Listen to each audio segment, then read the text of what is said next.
Look, thank you. It's a real privilege to be here, and thank you for the invitation to both join you and to be a part of the summit.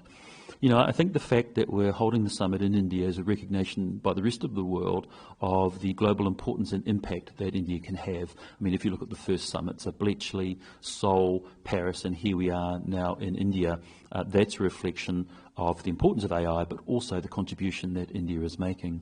Certainly from New Zealand's perspective, we look at India as the technical giant that it is, but also the really good work that's being done on policy, for example, around international guardrails. And we're very keen to collaborate with India in that space, in that domain, because we also recognise the importance of being able to maximise the potential opportunities with AI, but it is going to need some pragmatic guardrails, and so that ability to have an international common language, pragmatic deliverables, pragmatic rules is beneficial both to New Zealand and we believe our contribution to the wider international discussion.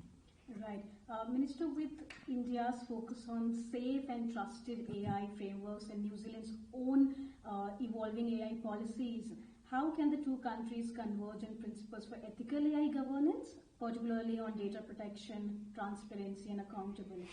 So I think both countries understand that it's important, if we're going to get the benefits that are promised with artificial intelligence, then we're going to need social license. To get social license from our communities, we're going to need to engender trust. That's where I think we can learn from India and be part of international discussions and international rule sets around how can we demonstrate to industry, to communities, to constituents, to peoples who we serve, that they can have trust, that we have considered all the risks that might come with artificial intelligence, and as an international global community, we're looking to develop those international guardrails that can protect some of the harms that can come from AI while still maximising the benefits. Right. So the newly concluded India-New Zealand Free Trade Agreement, it aims to enhance economic ties between the two countries and deepening cooperation in the economic sector with tariff cuts, commitment to investments and talent mobility. How do you see this FTA aligning with broader economic and innovation objectives for both the countries? Look, I see the FTA as another step from the deep relationship we've had with India, both economically, morally, spiritually, and in many other ways over many years.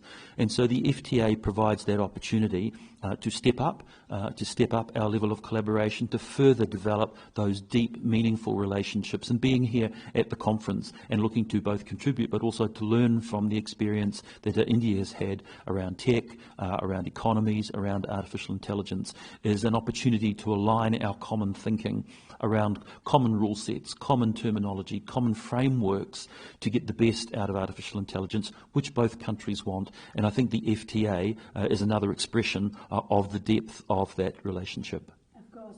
Sir, looking forward to the next decade, what are the biggest opportunities and risks posed by AI that policymakers in both India and New Zealand should be preparing for now, according to you? Look, I think we're all wanting to get the purported productivity gains that come with artificial intelligence. We want to do that safely. We want to do it robustly. We want to do it in a sustainable fashion. I think one of the things that's really important, apart from the frameworks, the regulatory frameworks we have around AI, is the workforce. Because, we can create any sort of policy settings. If we don't have the workforce to deliver it, it kind of doesn't matter. So I think we're both going to need to pay increasing attention to how we can get a literate workforce, both those who are coming through our tertiary institutions, for example, and back down through our schooling sectors, but also those who are currently in the workforce who may not have had the opportunity to gather that extra experience that AI as a new technology is bringing. I think how we can do that, the workforce of the future and our existing workforce, how we can help them become AI literate to understand and embrace the opportunities that AI provides, that's our challenge and that's our opportunity.